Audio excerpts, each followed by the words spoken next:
intervention, ce sera Béatrice Lacoste et Armelle Carnet qui vont nous présenter un retour d'expérience sur l'utilisation des outils sociaux Digo et Scoopit. Donc, bonjour à tous. Donc, on va tout d'abord se présenter. Donc, Armelle Carnet, je suis responsable du service commun de documentation d'AgroCampus Ouest, donc école qui forme des ingénieurs en agronomie sur Rennes et Angers. Et donc, Béatrice Lacoste, je suis donc basée sur le site d'Angers. Je suis responsable de la médiation documentaire au niveau du service commun de documentation. Donc on est là pour vous faire un retour d'expérience sur l'utilisation que l'on a des réseaux sociaux au niveau d'un réseau documentaire qui s'appelle AgroDoc West. Donc en fait derrière le pseudo AgroDoc West, c'est nous deux que vous avez. Donc voilà. Donc tout d'abord, nous allons aborder donc une présentation du réseau, ensuite de voir comment ce réseau est un laboratoire dans lequel on teste un certain nombre d'outils que l'on valide ensuite pour valoriser les thématiques scientifiques du réseau. Et comment est-ce qu'on utilise également ces outils pour former nos étudiants et leur faire acquérir des compétences informationnelles.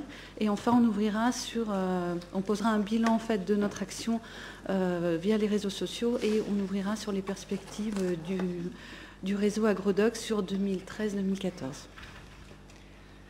Donc tout d'abord le réseau AgroDoc Ouest, donc il regroupe trois partenaires, donc une école, donc AgroCampus Ouest, le centre INRA de Rennes, bientôt de Nantes et Angers, et puis l'IRSTA, centre de Rennes.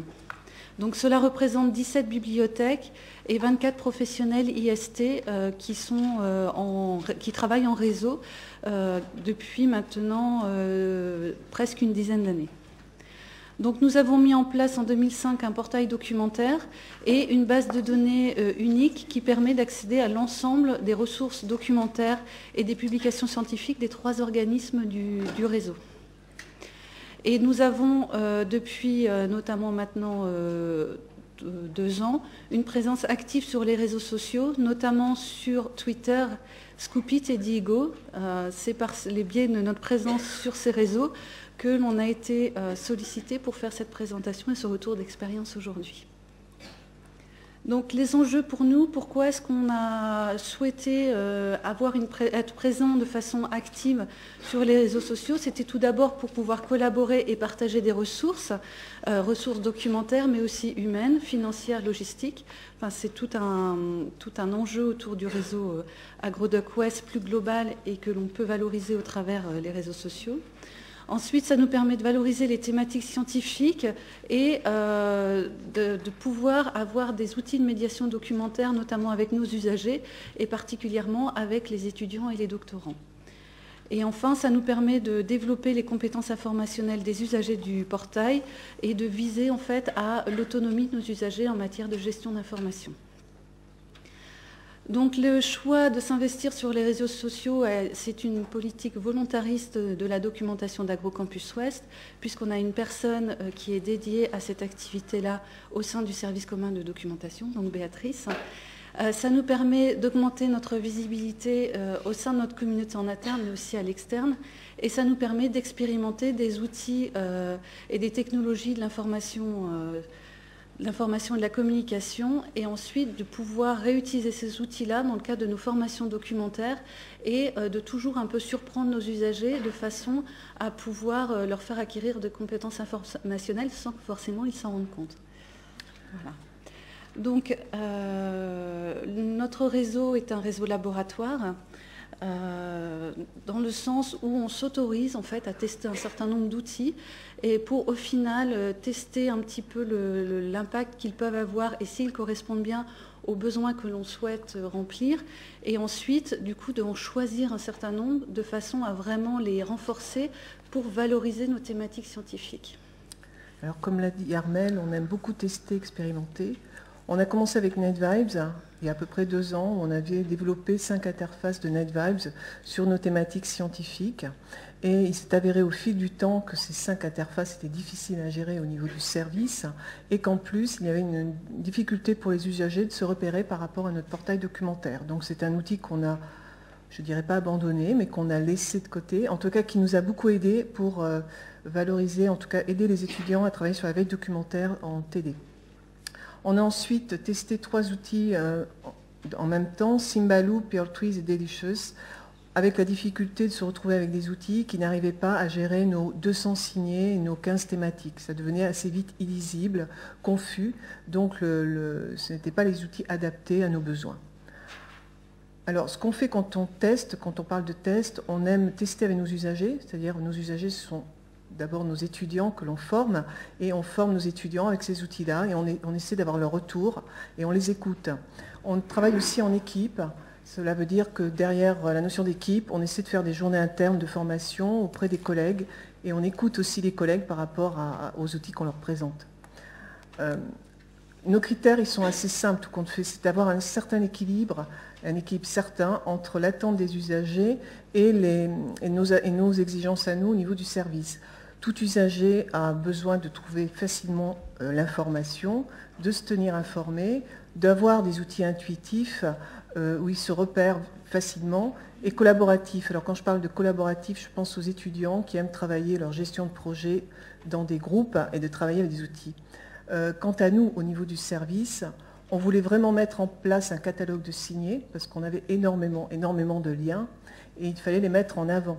Il fallait aussi mettre en avant la veille du réseau, et avoir un outil simple à gérer, surtout une maintenance très facile, et un outil collaboratif au sein de l'équipe, de façon à ce que chacun puisse se l'approprier, et collaboratif avec les réseaux sociaux. On a finalement fait un choix, ils sont 3, le trio gagnant. Il y a d'abord, depuis 2010, un compte Twitter qui fonctionne, il y a près de 270 abonnés. Il y a ensuite, depuis un an, depuis décembre 2011, on a ouvert un compte Scoopit, où il y a 150 abonnés et une fréquentation quotidienne en hausse. Et ensuite, depuis octobre, en fait, on teste Digo. Ça va être l'objet de ma présentation, c'est-à-dire qu'on est vraiment dans une phase de transition entre Delicious et Digo. Et donc, on a ouvert ce compte Digo depuis octobre. Alors, retour un petit peu en arrière, puisqu'on est vraiment dans cette phase de transition, il nous apparaissait important de vous présenter nos expérimentations, tout compte fait, et Delicious en fait partie. C'est-à-dire qu'on a, pendant une période transitoire, pendant 6 mois à peu près, transféré l'ensemble de nos liens et on les a actualisés en allant chercher tous les liens qu'on avait pu mettre sur NetVibes, Symbaloo, Pearl-Trees, et on a utilisé Delicious. Moi, j'avais été très séduite, et l'équipe, par la présentation sous forme de rayonnage, sous forme de vignette avec la possibilité de mettre des intitulés, et le fait aussi que ça soit très facile de prise en main. Donc c'est ce qui a un petit peu nous a incité à choisir cet outil pendant 6 mois. Il s'est avéré que voilà la présentation que nous avions choisie sous forme de pile, c'est-à-dire sous forme de vignette, où nous avions derrière chaque photo mis une thématique en avant. Donc ça nous paraissait suffisamment clair pour avoir 200 liens à mettre en avant. Et au retour de l'été, à la rentrée de septembre, on s'est rendu compte que Delicious avait abandonné cette fonctionnalité et on n'avait plus du tout accès à cette pile avec les vignettes.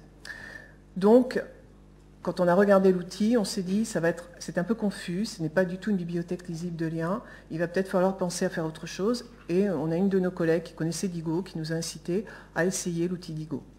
Donc aujourd'hui, Delicious est très intéressant, à mon sens, pour une gestion personnelle, mais peut avoir certains freins quand on est en utilisation collective au niveau d'un réseau. Donc il n'est plus adapté à nos besoins. La phase de transition, aujourd'hui avec Digo, on a transféré 206 signés. C'est-à-dire qu'à chaque fois, on fait du ménage, on réactualise, on regarde si ça convient. Le gros travail, c'est la création de l'index, c'est-à-dire le fait de pouvoir, et c'est un petit peu, je dirais, sur ces types d'outils, très important de pouvoir mettre un index à jour avec des mots-clés qui soient cohérents, de façon à ce que cette bibliothèque soit lisible. Donc, derrière, il y a donc eu la création d'un index et la mise en ligne de 17 listes publiques. Ça, c'est le jargon de Digo. Moi, j'aime bien parler de collection. Quand on parle de 17 listes publiques, pour moi, derrière, c'est la notion de collection qui vient en tête. Et dans ces notions de collection, il y a aussi l'idée de tester les mots-clés. Est-ce que ce signé correspond bien aux mots-clés que j'ai choisis? Est-ce qu'il correspond bien à cette bibliothèque-là, cette sous-collection? On a ensuite dispatché les liens qui étaient dans les listes, dans les collections, dans 2 groupes publics qu'on a intitulé thématiques scientifiques, qui vont donc reprendre l'ensemble de nos liens qui correspondent aux thématiques scientifiques du réseau, et les outils documentaires qui correspondent plutôt à des outils qui, au niveau archives ouvertes, bases de données, encyclopédies, etc. Et en ce moment, on réfléchit dans le réseau comment utiliser cet outil au niveau de l'exploitation de cet outil en formation auprès des étudiants. Alors, j'ai essayé de vous faire une diapo assez rapide sur le fait que le recul que je peux avoir de Digo, c'est au niveau de la fonctionnalité. Je trouve que c'est un outil très souple pour notamment créer ces fameuses rubriques qui nous manquaient un petit peu dans Delicious. La possibilité de créer des sections, des collections, des sous-collections pour avoir quelque chose de très visible, de très interactif. Et la possibilité aussi des choix d'export au niveau des flux, des widgets. Ça, c'est encore quelque chose qu'on est en train de tester. Et l'intérêt de l'outil, c'est également la dimension collaborative, l'idée qu'on peut travailler dans une équipe avec Digo, qu'on peut transférer, qu'on peut échanger et qu'on peut aussi très facilement se relier aux réseaux sociaux. J'ai testé Twitter, je suis encore dans la phase de test.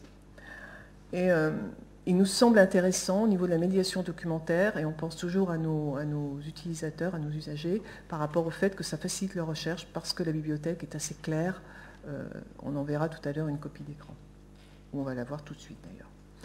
Donc voilà les deux groupes, les deux bibliothèques qui se trouvent sur Digo. Il y a donc une bibliothèque ressources documentaires et une bibliothèque ressources thématiques. Donc là, il y a à peu près 200, un peu plus de 200 liens qui sont dispatchés sur ces deux bibliothèques. Voilà comment se présente une page, c'est-à-dire que sur le côté, il y a une rubrique thématique avec mes fameux mots-clés qui apparaissent. À chaque signet qui est sélectionné, on met une plus-value en essayant à chaque fois, et c'est à notre sens très important, de pouvoir mettre un commentaire pour orienter le lecteur et l'usager. On a ici mis en avant sur le portail AgroDocWest les groupes Digo, à la fois sur la page d'accueil, bien sûr, avec les ressources thématiques et les ressources documentaires. Et là, je m'étais amusée pour vous présenter aujourd'hui le petit widget avec les nuages de mots-clés. Il y a plein de fonctionnalités de ce genre que j'ai loin d'avoir tout découvert. On va regarder Scoopit. Scoopit, c'est un des deuxièmes outils qu'on voulait vous présenter aujourd'hui. C'est un outil de curation. Alors, outil de curation, ça permet d'identifier, trier, de valoriser un ensemble de sources sur un terme précis. Ça, c'est un travail qu'on sait très bien faire en tant que documentaliste, c'est-à-dire chercher l'information. Scoopit nous donne une plus-value, il permet de valoriser cette information et de l'éditorialiser. Donc, on l'utilise beaucoup comme une solution collaborative. Ça, c'est la grande force de Scoopit, c'est que c'est un outil très intuitif, très agréable d'utilisation, très spontané, très agréable. Donc, on arrive très vite à faire une revue de presse en ligne sur des sujets de son choix. Là, c'est une présentation du Scoopit d'AgroDocWest. Il faut savoir que dans Scoopit, en version gratuite, il y a possibilité de faire 5 interfaces. Donc, pour l'instant, on en est à la phase de test gratuit et on a développé 5 interfaces gratuites autour de Scoopit. Non, Scoopit, pardon. Ce qui tourne autour de l'agronomie du végétal, écologie, biodiversité, halieutique, écologie, sciences de l'animal, horticulture, botanique. L'idée, c'était une transversalité des thèmes entre les 3 sites d'AgroCampus Ouest. Donc ici, c'est une page que je vous présente, qui est la page d'écologie, biodiversité, paysage, où on va trouver les derniers posts, c'est-à-dire les derniers articles qu'on a mis en avant. Donc chaque article, chaque post qui est présenté, on peut effectivement et à chaque fois mettre un commentaire personnel, on peut échanger cette information avec nos abonnés, on peut le mettre en avant, là c'est le cas de ce post que j'ai mis en avant avec la petite indice vert, on peut mettre des tags et on peut l'envoyer directement sur Twitter, Facebook et autres réseaux sociaux. Donc c'est très rapide et c'est très intuitif. Une page Scoopit se crée en 1 heure, une page Scoopit est créée. Après, l'alimenter est autre chose. Alors, je dirais qu'entre les deux outils, il y a une complémentarité et il y a un équilibre. À savoir que pour moi, Digo, c'est une bibliothèque, on a choisi ça parce que c'est une bibliothèque qui nous permet de capitaliser nos sources et qui a vraiment, on espère, va permettre de simplifier la recherche de nos usagers et de collaborer et d'échanger. Il faut savoir que sur Digo, il y a énormément de documentalistes, il y a énormément de bibliothèques intéressantes que l'on peut suivre. Donc c'est aussi pour ça, c'était aussi des enjeux pour lesquels on a choisi Digo. Scoop.it, ça se représente plutôt une actualité sous forme de revue de presse. Nous, on l'a choisi pour valoriser la veille du réseau. Et on l'a choisi aussi pour partager, enrichir nos sources, sachant qu'il y a aussi une communauté derrière Scoop.it intéressante qui nous permet d'enrichir nos liens et de les partager. Donc le but derrière tout ça, c'est effectivement de réussir notre médiation documentaire. Alors, on a fait un pari peut-être un petit peu fou, c'est qu'on a fait pari d'utiliser les réseaux sociaux pour la formation, notamment avec les étudiants. Donc on est parti d'un constat, à la fois dans le fait qu'il y a une information surabondante, ils sont énormément sur Google, et uniquement sur Google, avec une information abondante, ils ont du mal à trouver l'information, et on s'est dit, voilà, on est face à des étudiants un petit peu démotivés par rapport à l'acquisition de compétences informationnelles, qu'est-ce qu'il faut faire ? On a une exigence, il faut les former à l'utilisation responsable de l'information, il faut les guider, il faut leur donner des habitudes, il faut essayer de leur faire comprendre ce qu'est un droit d'auteur, ce qu'est le plagiat, pourquoi pas aller sur leur terrain, en allant sur les réseaux sociaux. Ils connaissent Facebook, ils connaissent un petit peu moins Twitter, ils ne connaissent pas forcément Scoop.it, Digo. Donc on a un enjeu, on a quelque chose à faire.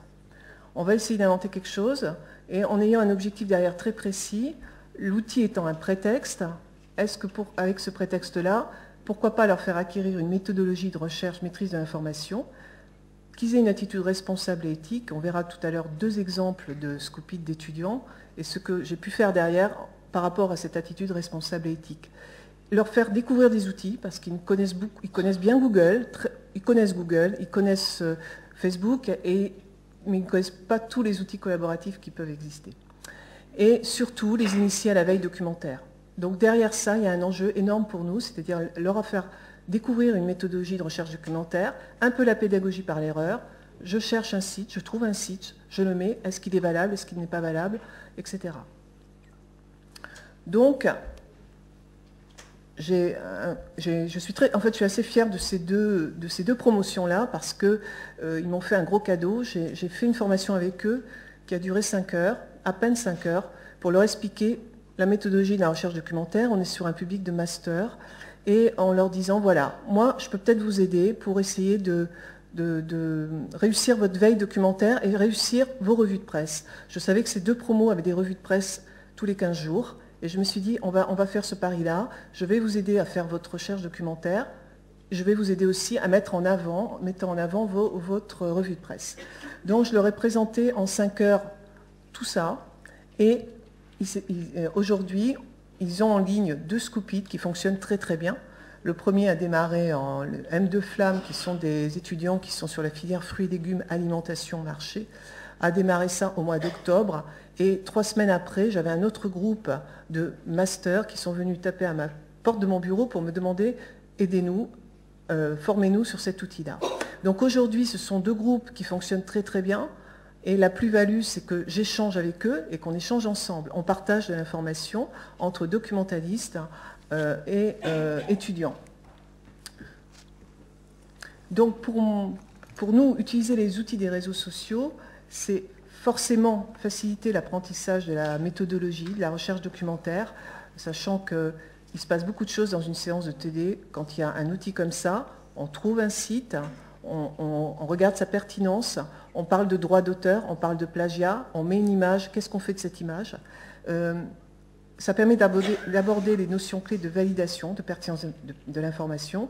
Ça entraîne vraiment une dynamique de groupe parce que Scoop.it étant très facile de prise en main, il va permettre notamment une attractivité dans un groupe, une émulation, un échange, un partage. Et au fond, on est dans un contexte de recherche documentaire très très active et intéressante. La prise en main est très facilitée et il y a peut-être quelque chose de très important, c'est que ça nécessite quand même des petits groupes et des projets à long terme. C'est-à-dire que là, on est sur des étudiants qui travaillent sur une revue de presse jusqu'au mois de mars, ça a du sens. Sur un projet qui est beaucoup plus court, ça peut être plus compliqué à gérer. Donc ça demande du temps, ça demande des projets à long terme, mais on arrive à des choses intéressantes. Donc, en conclusion, là, sur cette présentation, c'est que pour nous, les réseaux sociaux sont des outils de médiation et de valorisation des thématiques scientifiques. C'est des outils au service de l'acquisition de compétences informationnelles qu'on a essentiellement mobilisées sur notre public étudiant, et on est en train de voir comment est-ce qu'on peut poursuivre ce travail, notamment avec les doctorants, les enseignants-chercheurs et aussi les personnels scientifiques, techniques de notre établissement. Et au-delà d'AgroCampus Ouest, de mobiliser en fait l'ensemble de nos usagers du réseau AgroDoc Ouest. Alors, il y a une forte attractivité, c'est-à-dire quand on présente cet outil-là, on a toujours un accueil favorable de nos usagers. Par contre, là où il faut faire attention, c'est que c'est quelque chose qui est chronophage, ça demande beaucoup de temps, à la fois pour sélectionner les informations, animer les comptes, être en veille, diffuser l'information, faire le tri, ça demande du temps. Et surtout de bien faire attention à accompagner l'ensemble des professionnels information scientifique et technique de nos établissements, parce qu'il y a un risque de scission importante entre les gens qui maîtrisent ces outils-là et ceux qui ou ne se sentent pas concernés ou ne les maîtrisent pas et ont l'impression que quelque chose leur échappe. Donc il faut vraiment être vigilant pour toujours informer, former nos collègues de façon à ce que tout le monde ait le même niveau d'information, pas forcément le même niveau de maîtrise, mais au moins le même niveau d'information sur ces outils-là. Et accompagnement des usagers à long terme, c'est-à-dire l'ensemble de la communauté qui est concernée par le périmètre du réseau AgroDoc Ouest. Donc, nos perspectives, donc, dès 2013, c'est tout d'abord de développer de nouvelles thématiques Scoop-It, puisque là, on vous a présenté essentiellement des thématiques scientifiques liées à notre établissement, AgroCampus Ouest, mais du coup, on est 3 partenaires au niveau du portail AgroDoc Ouest. Donc, ce que l'on souhaite, c'est aussi développer des thématiques complémentaires qui, du coup, couvriront l'ensemble des thématiques scientifiques du réseau, notamment assez rapidement un portail Scoop-It qui devrait ouvrir autour de l'agroalimentaire et plus spécifiquement du lait et de l'œuf, thématique forte au niveau de l'INRA de Rennes. On est en train de transférer nos compétences vis-à-vis de l'utilisation de ces outils-là pour accompagner nos collègues, notamment de l'INRA et de l'IRSTA à Rennes, pour qu'elles deviennent autonomes sur ces outils-là et qu'on ait une vraie veille partagée au niveau du réseau. On est en train de rechercher des pistes aussi pour utiliser les outils de gestion de signés dans le cadre d'une veille partagée au sein du service commun de documentation d'AgroCampus Ouest, puisqu'on est en train de développer notamment une prestation de veille, de formation de veille de l'ensemble de nos usagers. Et là, on arrive à toucher notamment les personnels administratifs, les personnels scientifiques et techniques de l'établissement. Et de réfléchir aussi à comment pérenniser au fil des années les outils créés par les étudiants, c'est-à-dire comment est-ce qu'au fil des promotions, les étudiants peuvent enrichir les portails que l'on peut créer, soit sur des signés, soit sur de la veille et de la valorisation comme Scoop-It. Et enfin, c'est vraiment un enjeu de formation de l'ensemble des usagers de notre réseau à utiliser ces outils-là, au moins à les connaître, et puis à utiliser ces outils de façon à devenir complètement autonome dans la gestion d'informations. Donc voilà. Donc oui. Merci de nous avoir écoutés. On reste à votre disposition pour toute éventuelle question. Merci.